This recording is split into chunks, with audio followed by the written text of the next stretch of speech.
Iran के supreme leader Ayatollah Ali खमैनी ने मंगलवार देर रात इजराइल के खिलाफ जंग का ऐलान कर दिया। उन्होंने एक्स पर लिखा, जंग शुरू होती है, हम आतंकी इजराइल को कड़ा जवाब देंगे, इस पर कोई दया नहीं दिखाएंगे। और इस ऐलान के बाद ईरान ने इजराइल पर 25 मिसाइलें दागी। ईरानी मीडिया में छपी खबरों के मुताबिक ईरान की सैन्य शाखा IRGC Islamic revolutionary guard corps, उसकी तरफ से कहा गया कि बुधवार सुबह इजराइल पर फतह मिसाइल से हमला किया गया। ये पहली बार है कि जब इस जंग में फतह 1 का इस्तेमाल हुआ।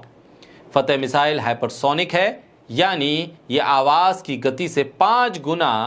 तेज उड़ती है। IRGC ने कहा कि फतह मिसाइलों ने इजराइल के एयर डिफेंस सिस्टम को भेद दिया और बार बार उनके सुरक्षित ठिकानों को निशाना बनाया। हालांकि इसमें इजराइल को कितना नुकसान पहुंचा है, इसकी जानकारी ठीक ढंग से बाहर नहीं आई है। इस बीच वॉशिंगटन में मौजूद एक ह्यूमन राइट्स ग्रुप ने दावा किया है कि ईरान में मौत का आंकड़ा 585 हो चुका है, जबकि 1000 से ज्यादा लोग घायल हैं। यानी अब तक जो ईरान की तरफ से हमले किए गए इजराइल पर, जिसने इजराइल के तमाम डिफेंस सिस्टम, आयरन डोम जैसे एक हाई क्वालिटी डिफेंस सिस्टम को भी तबाह कर दिया, उसे भी भेद दिया, वो सब जंग से पहले के हमले थे। आयतुल्लाह अली खमैनी का ये ऐलान कि जंग अब शुरू होती है,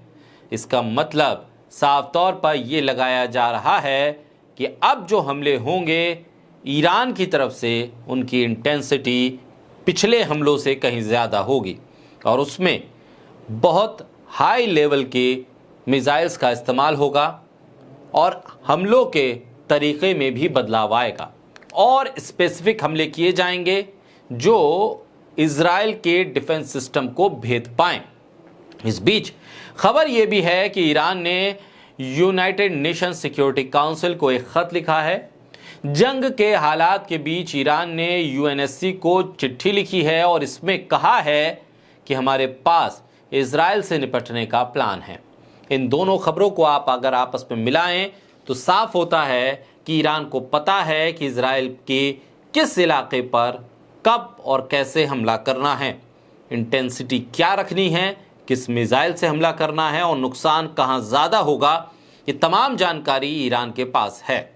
हालांकि इजराइल के पास भी जानकारी कम नहीं है, वो भी सटीक हमले करने के लिए मशहूर है और उसने करके भी दिखाए। लेकिन बरसों से प्रतिबंध को झेलने वाले ईरान के पास जिस क्वालिटी की, जिस टेक्नोलॉजी की मिसाइलें हैं और उनकी मारक क्षमता जिस तरह की है, उसे देखकर न सिर्फ अमेरिका और इजराइल बल्कि पूरी दुनिया हैरान भी है और ये सोच रही है कि जब आयतुल्लाह अली खमैनी ने जंग के ऐलान का ट्वीट किया है तो अब आप समझिए कि आने वाले वक्त में जो मिसाइल से हमले होंगे या ईरान के हमले की जो स्ट्रेटजी होगी वो इजराइल के लिए कितनी खौफनाक और कितनी भयानक हो सकती है। क्योंकि पिछले हमलों में ईरान ने इजराइल के तमाम महत्वपूर्ण क्षेत्रों में काम करने वाले दफ्तर या उन इलाकों पर ताबड़तोड़ हमले करके उन्हें खंडर में बदल दिया है। चाहे मोसाद के ठिकाने पर हमला हो, आर्मी के हेडक्वार्टर पर हमला हो, हाइफा बंदरगाह हो, हाइफा रिफाइनरी हो या फिर तेल अवीव जैसे इलाकों में ताबड़तोड़ हमले करके इजराइल के लोगों को बंकर में भेजने को मजबूर कर दिया। ऐसे में ईरान की तरफ से UNSC को चिट्ठी लिखकर यह कहना कि हमारे पास पूरा प्लान है कि इजराइल को कैसे, उसके प्लान में इजराइल को किस तरह से परेशान किया जाएगा और किस तरह से इजराइल से निपटा जाएगा, और साथ ही जंग का ऐलान, यानी आने वाले वक्त में और भी भीषण हमले इजराइल के सामने आने वाले हैं और ईरान अब अपने जंग की तैयारियों में नई इंटेंसिटी, नई टेक्नोलॉजी और नए तरीके के मिसाइल्स के साथ तैयार है।